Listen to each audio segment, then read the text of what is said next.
protect ourselves. The cases of early exposures that we have all had this year, they were very minimal.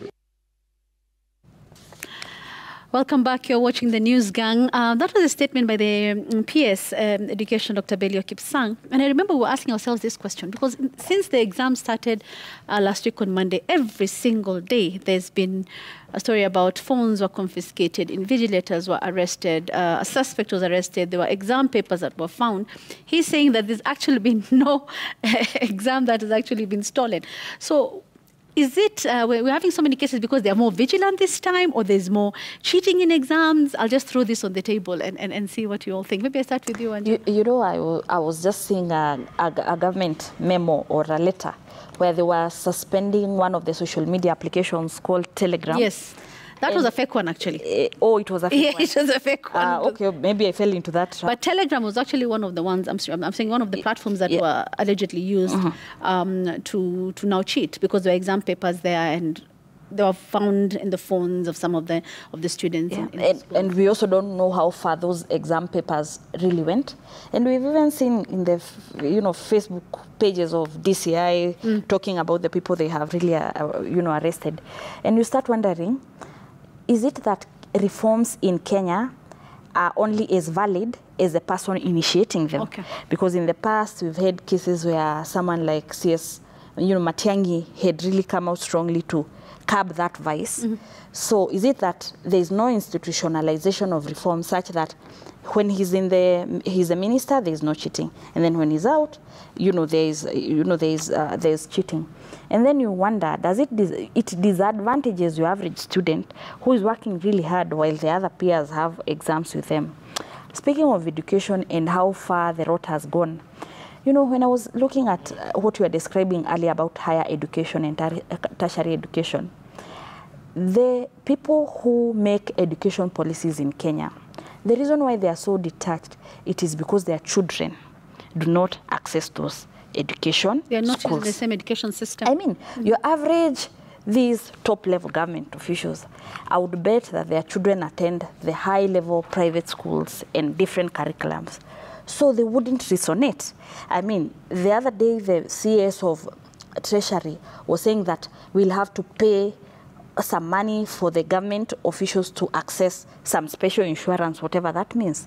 So how will that individual be able to understand that there is a government facility without healthcare, for example? When you say that there is a university, students will be banded, this tie, you are poorer, even poverty is relative. Why are you using my parents' poverty? Because your average student is relying on their parents. Why are you using my background? You see, that is actually discrimination, because you cannot say that now you are less poor compared to what, it reminds me, and when some of us listen to these university students, there's something they call gangster points. In your friends' circles, you don't want to look like, no, this one is so poor, we uko band, sijui ni band yellow. Even it takes away your confidence. Now, nyinyi band this, hata amjalipa, unajua hata uko bande ya ulipangi. So why are you complaining when others are complaining? When Mukisa Kitui was in university, because he has talked about the 80s and the 90s, some of our relatives who is around that age, they tell us that they had such a good time that they would eat chicken wings and drumsticks and meatballs. In fact, their life was so easy that one day when they were meant to eat meatballs, they were given chicken wings and they refused. I mean, now when you listen to the students who call themselves comrades, they usually say that, huwa tunainama lunch ipite. Why? Because they are so broke that they cannot even eat lunch. How do you expect that student to have a good time in school when they are worried about basics like food? And it goes back now to issues like Article 43. You have to be healthy. You have to enjoy your education, Maybe that explains why even they are not performing very well, because they are literally hungry. Yes, let me just go back a bit to what that PS was saying. Yes. In post-truth society, public leaders with straight faces tell people to ignore facts and believe what they're telling them. So I saw that picture of the PS. The people around him were giggling when he was saying there is no cheating. And you can, when you say those kind of lies many times, you start believing them. But we are living in a society where, from the top level of government, it's difficult to make a statement without going out of their way to find a lie to say. But there's something more fundamental that I thought I would say. In our earlier discussion was saying, why is this obsession with replacement instead of improving? We saw it in health. If national hospital insurance is not working, why don't you fix the problems with it instead of starting a totally new thing without competence of managing a decent transition from one to the other? We saw it in housing. If the public-supported mortgage program, National Housing Corporation efforts are not working well, why don't you look for ways of fixing it instead of just coming up and starting creating supply lines and opportunities for your friends to construct high-rise motor things in the name of a national housing program and pass the cost to the taxpayers? We are seeing it in education. Why didn't you take a bite that you can chew instead of a massive effort, and you are paralyzed by incompetence in implementation, and when people tell you you are wrong, you go crazy? We are even having it in another area which is not being seen. There's a crisis in this country with a monster called e-citizen. There are not enough people saying the nightmare they are facing in taxation, in iTax methods. I have seen tourists shedding tears at the National Museum. They have come all the way from Europe. They are looking forward to enter the museum. They are told you have to do this digitally. They stand there. They spend 1 hour. They're not able to get on board. They go back. Mm-hmm. And government will say, no, this is not true, because they are post-truth society. They have become so cerebral liars that they are not shocked that the rest of us think it is a stupid thing to be lying so publicly. Gituku, before I come to, I'd like us to listen to what the Deputy President, Professor Kithure Kindiki, said about the economy, because you talk about e-citizen and money issues. We're going to come to that, but maybe let's listen to what the Deputy President says, and then Gituku, we can continue the conversation, then we'll come back and talk about the economy. Macroeconomic situation in our country is now better than it was in 2022. Inflation has come down. For the first time, inflation is at 2.7%, the lowest in 17 years. We'll talk about the inflation coming down for the first time in such a long while, but yeah, you could... Yes, I wanted to mention something about the examination cheating. And, you know, it's very unfortunate that we have to take a moment every year in this country to report about examination malpractices of people that are being caught with papers. And there's this new term, I think it was coined by the late Cabinet Secretary for Education, Professor Magoha, early exposure.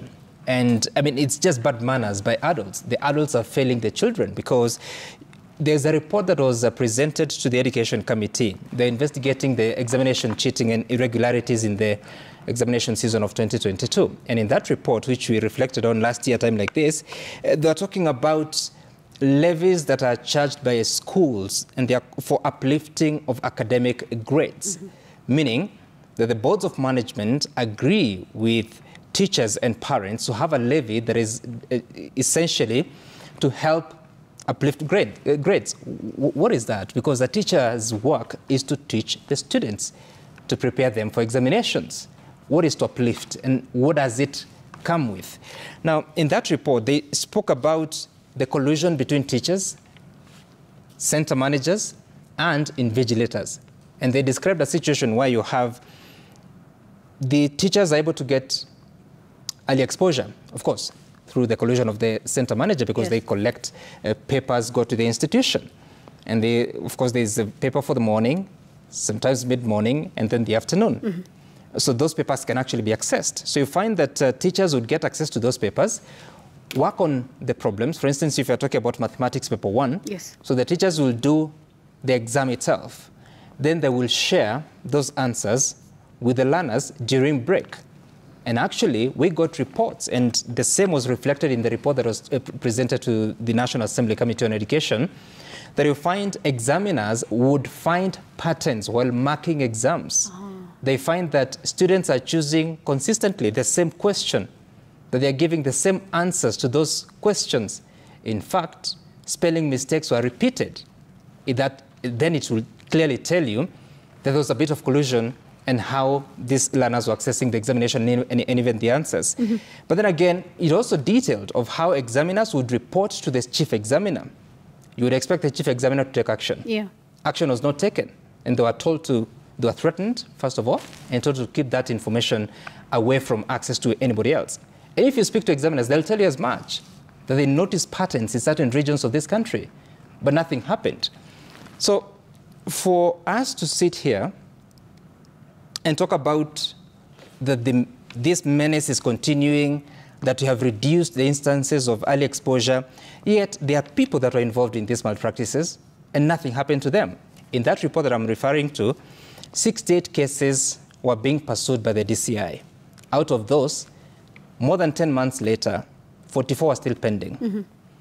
17 were pending in court, and 6 had been finalized. But you haven't heard of anybody jailed or penalized for facilitating examination cheating. Why would we still continue to do this? Why are adults so keen? Because imagine if there's a student who cheated in KCSE of 2023, then they're invited to a public university. They've now been home, or they're in school but not learning. Yeah. So what was the rush for? That clamor for a good grade that would amount to nothing, especially when the learning environment is not conducive as it is right now. Dr. Actually, I want to say something. I think before you come in, it would be really interesting to see once the results are announced, what exactly will be contained in the report, or what the statement that will be read by the CS in terms of the cheating, in terms of are we going to hear that we were able to catch the cheating before it happened, so we have results from each and every center, that we have no one who's been penalized, that we have no students who've been penalized? Because if the trend is as has been since last week, Monday to date, because every single day we have had a story about exam cheating, phones, invigilators being arrested, people being taken to court. In fact, I think today in Nakuru they said they captured who they call the mastermind, a 20-something-year-old young man.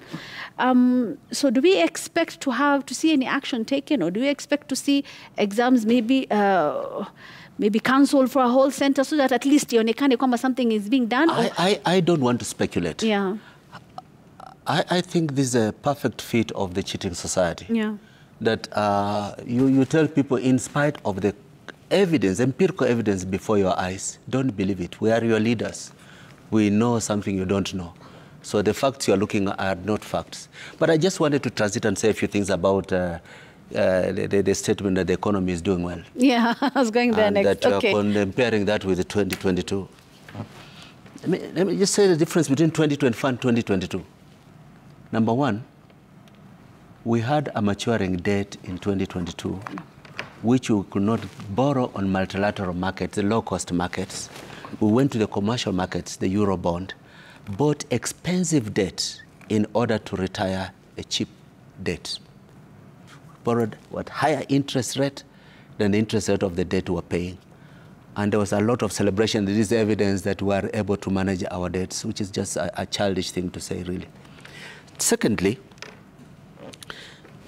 since 2022 to today, we're seeing a very steady flight of manufacturing capacity.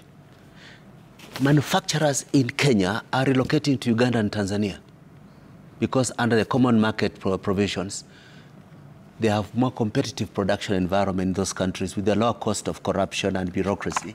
They can export duty-free to Kenya.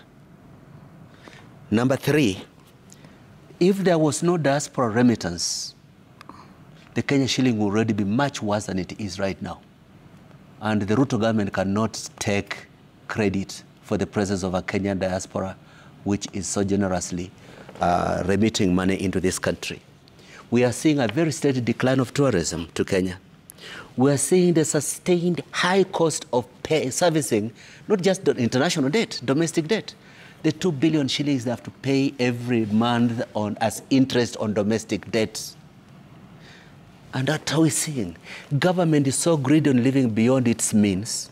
It has crowded out credit from investors, and interest rates are now so high for commercial borrowers that enterprise cannot access financing. Now, if under those conditions you say we're doing well, Nigerians will tell you decrease forehead. Let me come to Anjo on the same, because when people should feel it, right? When you say that it's the inflation is now at 2.7, which is the lowest in 17 years. People should be feeling it, right? Like where you are. Yeah, I have more money in my pocket. They are just celebrating the fact that we've had good rains and therefore agricultural products have lowered the cost of the basket on average. There's nothing else other than that. Someone will say maybe that basket needs to be relooked. It may contain products that people don't even use every single day. You know, Jamila, some of these very abstract economic figures, you know, when we say the inflation is doing well, the GDP is doing well. Let us just have a good example where we are seated, we are 4 of us. Jamila has 10 shillings, Wanja has 6, you have 8, and Sam has 0. Sorry, Sam, but you have 0 for the sake of this conversation. If you're saying that you are looking at generally average how we are doing, you would say that all of us have around 6 shillings. And that is the figure that will be given. Even on average, your average Kenyan has 6 shillings in the pocket. But no one is saying that Sam has 0, and therefore he cannot eat. And no one is also saying that Jamila is doing very well at 10, and some of us are struggling near the middle. Some of these things that the government keep telling us fail to just look at the individual experiences of the people. Because, you know, when you say micro, macro, you know, there is something we call the gray economy. The people who are formally employed, the people who remit tax, many Kenyans pay nil, others don't even have a KRA PIN. Around 83% of Kenyans are in the informal economy. So akiamka hivi, anaweza pata 1,000, anaweza pata 500, anaweza pata 300 na anaweza kosa. And that is where the scale inaangukia. 83% is almost 100%. So these figures are representative of the 10% or more, because these are people you can be able to measure. Now, they have paid this amount, they have been paid this, you know, they're able to do a few things. But who is talking for the 83%, which by then when they were good to them, they were calling them the hustlers, who are always somewhere in the gray economy? Who is talking for the hawker who is in Nairobi, but he doesn't even know if hawking is legal or illegal, because today the governor anasema ni illegal, bora usipite Moi Avenue, huyu mwingine anasema it's illegal, ingine inaitwa loitering. Who is talking for those people? You know, when you say that we are doing well, the economy is doing well, how is it doing well? Yet I have to pay for my child in a primary school, yet I was working with this in mind, that education is free. It's so compulsory and free. If you listen to these parents, they are telling you they have been told to pay additional money to build CBC classrooms because the government has not done it. How is the economy doing well? Yet tomorrow, if I become sick, if I go and I want to get a government service, I don't have the shisha is not working, therefore I'll pay out of pocket. For you to really look at how well Kenyans are doing, you also have to look at the nature of the public goods. I mean, if I am paying more for electricity, then it means what 500 shillings could have done for me in 2022. Now the value of that 500 shillings now is around 300 shillings. So the government has formed a habit of marking their own exams. Anafanya exam, wanamaliza, wanamark, wanasema very good A student.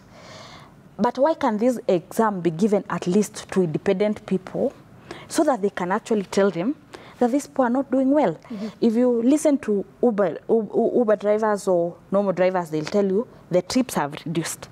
So it means if I had like a disposable income of taking an Uber ride from here to there, I'd rather walk. There's something about this economy that is really disconnecting with the people. Just the other day, and I saw in one of the media houses, traders in Kamukunji were saying they are not happy.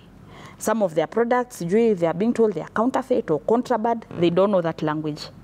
But I was asking myself, this individual has bought a container together with a friend, and the container has been impounded or arrested in Mombasa.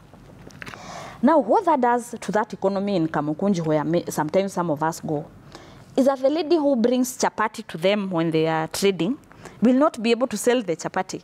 There's a ripple effect in terms of the economy of, if the money is circulating, the fruit vendor is happy, the young man who is carrying the luggage is happy, everybody is happy in that ecosystem. So every time they tell us that they are doing well, some of us are left wondering, we are doing well where? We're doing well where, Gituku? Because she's painting a picture of mambo kwa ground. You know, recently, when stories started emerging of companies that are closing down or they are downsizing their staff, their